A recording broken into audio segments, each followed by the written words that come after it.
आपने कभी उन अनुष्ठानों और परंपराओं के बारे में सुना है जिनके पीछे की असली वजह आज भी अनजानी है?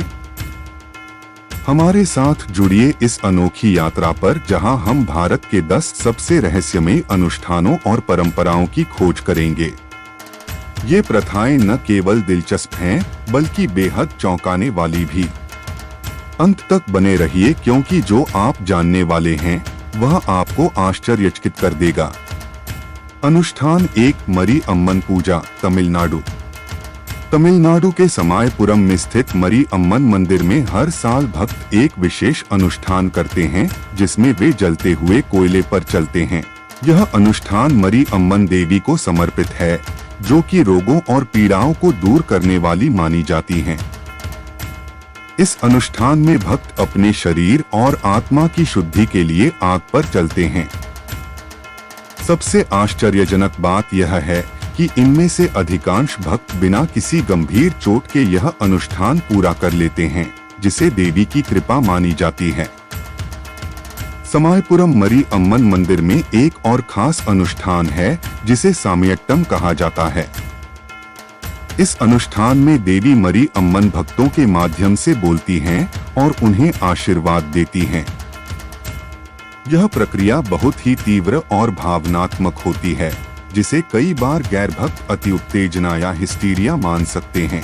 मंदिर में एक और विशेष त्योहार है, जिसे पुष्प यागोत्सव कहा जाता है। इस उत्सव के दौरान देवी को विभिन्न प्रकार के फूलों से सजाया जाता है और विशेष पूजा अर्चना की जाती है। यह उत्सव मासी महीने के अंतिम रविवार से शुरू होकर 28 दिनों तक चलता है, जिसमें देवी के लिए केवल फल और आटे का प्रसाद चढ़ाया जाता है। अनुष्ठान 2, बानी त्योहार, आंध्र प्रदेश। बानी त्योहार आंध्र प्रदेश का एक महत्वपूर्ण और पारंपरिक त्योहार है, जो विशेष रूप से ग्रामीण क्षेत्रों में मनाया जाता है। यह त्योहार आमतौर पर फरवरी के महीने में आयोजित किया जाता है और इसका संबंध कृषि और फसलों की उन्नति से होता है। बानी त्योहार एक कृषि आधारित त्योहार है, जिसमें किसान और ग्रामीण समुदाय फसलों की बुआई और उनकी उन्नति के लिए विशेष पूजा और अनुष्ठान करते हैं। इस त्योहार का मुख्य उद्देश्य भूमि की उर्वरता और फसल की अच्छी उपज की कामना करना है। बानी त्योहार एक तरह से भूमि और फसल के प्रति आभार प्रकट करने का अवसर भी होता है। अनुष्ठान में वीरभद्र स्वामी मंदिर के पास 2 गांवों के लोग इकट्ठे होते हैं और एक दूसरे पर लाठियों से हमला करते हैं। यह अनुष्ठान भगवान शिव और उनके भक्त वीरभद्र को समर्पित है। अनुष्ठान के दौरान लोग अपने खून से भगवान को तर्पण देते हैं। इस अनुष्ठान में भाग लेने वाले लोग दावा करते हैं कि भगवान शिव की कृपा से उन्हें कोई गंभीर चोट नहीं लगती। अनुष्ठान 3, थरुक्कुथु, केरल।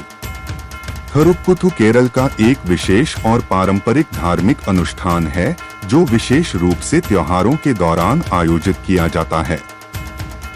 यह अनुष्ठान भक्तों द्वारा गहरी श्रद्धा और भक्ति के साथ किया जाता है और इसमें विभिन्न पारंपरिक अनुष्ठान और प्रदर्शन शामिल होते हैं। थरुक्कुथु का अनुष्ठान केरल की धार्मिक परंपराओं का एक महत्वपूर्ण हिस्सा है। इसमें विशेष रूप से देवी देवताओं की पूजा की जाती है और यह अनुष्ठान विशेष रूप से भक्तों के आत्मिक उन्नति और धार्मिक आस्था को व्यक्त करता है। थरुक्कुथु का आयोजन धार्मिक उत्सवों के दौरान होता है और यह भक्तों के लिए एक महत्वपूर्ण धार्मिक अनुभव होता है। एक विशेष अनुष्ठान है जिसमें लोगों को अपनी जीभ और अन्य शरीर के हिस्सों में लोहे की सलाखें छेदने की अनुमति होती है। इस अनुष्ठान को कावड़ी उत्सव के दौरान किया जाता है और इसका उद्देश्य भगवान मुरुगन को प्रसन्न करना होता है। यह अनुष्ठान बहुत ही दर्दनाक होता है, लेकिन इसके बावजूद भक्त इसे सहन करते हैं और बिना किसी गंभीर चोट के इसे पूरा करते हैं। अनुष्ठान 4, जलीकट्टू, तमिलनाडु। जलीकट्टू तमिलनाडु का एक प्राचीन और प्रसिद्ध खेल है, जो विशेष रूप से मकर संक्रांति के अवसर पर आयोजित किया जाता है। यह खेल पारंपरिक तरीके से बैल को नियंत्रित करने और उसकी ताकत को परखने का एक तरीका है, जो तमिल संस्कृति और परंपराओं का एक महत्वपूर्ण हिस्सा है। तमिलनाडु में पोंगल त्योहार के दौरान जल्लीकट्टू अनुष्ठान किया जाता है। इसमें युवा पुरुष बैलों को काबू करने की कोशिश करते हैं। इस अनुष्ठान का उद्देश्य उनकी बहादुरी और साहस को दर्शाना होता है। यह अनुष्ठान बहुत ही खतरनाक होता है और कई बार इसमें लोग घायल हो जाते हैं या उनकी मृत्यु भी हो जाती है। इसके बावजूद लोग इसे उत्साह के साथ मनाते हैं और इसे अपनी परंपरा का महत्वपूर्ण हिस्सा मानते हैं। अनुष्ठान 5 भूत पूजा। असम के कुछ हिस्सों में भूत पूजा की जाती है, जिसमें लोग भूत प्रेतों को प्रसन्न करने के लिए उन्हें अर्पण चढ़ाते हैं। इस अनुष्ठान का उद्देश्य बुरी आत्माओं को शांत करना और उनसे सुरक्षा प्राप्त करना होता है। भूत पूजा के दौरान लोग मंत्रों का जाप करते हैं और विशेष रीति रिवाजों का पालन करते हैं। यह अनुष्ठान बहुत ही रहस्यमय होता है और इसमें कई अदृश्य शक्तियों का अनुभव किया जाता है। अनुष्ठान 6 थिमिती। तमिलनाडु। तमिलनाडु में थिमिती अनुष्ठान के दौरान लोग जलते हुए कोयले पर नंगे पैर चलते हैं। इस अनुष्ठान का उद्देश्य महाभारत के पात्र द्रौपदी को समर्पित है। इसमें भक्त अपनी भक्ति और विश्वास को दर्शाने के लिए जलते हुए कोयले पर चलते हैं। इस अनुष्ठान में कोई भी व्यक्ति बिना किसी गंभीर चोट के इसे पूरा कर लेता है, जिसे द्रौपदी की कृपा मानी जाती है। अनुष्ठान 7 थाईपुसम। तमिलनाडु। तमिलनाडु का थाईपुसम अनुष्ठान बहुत ही विचित्र है, जिसमें भक्त अपने शरीर को हुक, भाला और छड़ियों से छेदते हैं। यह भगवान मुरुगन के प्रति भक्ति का कार्य है। इस चरम तपस्या के दौरान दर्द और खून का न होना एक दिव्य चमत्कार माना जाता है। थाईपुसम अनुष्ठान में भक्त भगवान मुरुगन की पूजा और उनके प्रति अपनी भक्ति और समर्पण को दर्शाने के लिए शरीर पर हुक, भाले और छड़ियों से छेदते हैं। यह तपस्या और आत्मत्याग का प्रतीक है, जिसमें भक्त शरीर पर विभिन्न धातु के औजारों को चुभोते हैं, जिन्हें कावड़ी कहा जाता है। इन औजारों का उपयोग मुख्यतः पीठ और शरीर के अन्य हिस्सों पर किया जाता है और यह अनुष्ठान विशेष रूप से तीव्र मानसिक और शारीरिक कठिनाइयों के लिए जाना जाता है। अनुष्ठान 8 गस पूजा। ओडिशा। ओडिशा का गस पूजा अनुष्ठान एक विशेष और अनूठी धार्मिक परंपरा है, जिसमें हाथियों की पूजा की जाती है।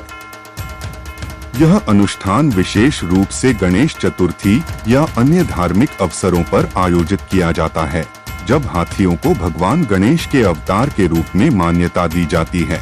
गस पूजा ओडिशा की धार्मिक और सांस्कृतिक विविधता का एक महत्वपूर्ण हिस्सा है, जो हाथियों के प्रति सम्मान और श्रद्धा को दर्शाता है। गस पूजा का मुख्य उद्देश्य हाथियों को धार्मिक मान्यता और सम्मान प्रदान करना है। भगवान गणेश की गणेश चतुर्थी जैसे अवसरों पर, जो कि हाथियों के प्रतीक हैं, उन्हें पूजा और विशेष सम्मान दिया जाता है। हाथी, जिन्हें भारतीय संस्कृति में शक्ति और समृद्धि का प्रतीक माना जाता है, इस पूजा के दौरान विशेष रूप से सजाए जाते हैं और उनका सम्मान किया जाता है। यह देखा गया है कि गस पूजा के दौरान हाथियों का व्यवहार भक्तिभाव और शांतिपूर्ण होता है। वे पूजा के समय शांत रहते हैं और धार्मिक अनुष्ठान के प्रति विशेष सम्मान दिखाते हैं।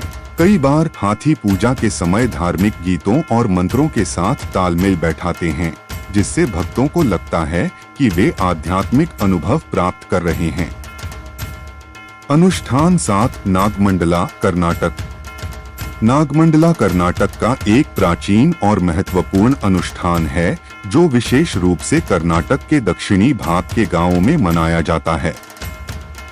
यह अनुष्ठान विशेष रूप से रक्षात्मक और सकारात्मक ऊर्जा को प्रसारित करने के लिए आयोजित किया जाता है, जिसमें नाग देवताओं की पूजा की जाती है। नागमंडला का अनुष्ठान नाग देवताओं की पूजा और सम्मान की एक परंपरा है, जो कर्नाटका के ग्रामीण समाज में बहुत ही महत्वपूर्ण है। नागमंडला का अर्थ होता है नागों की मंडली और इसमें विशेष रूप से सांपों की पूजा की जाती है।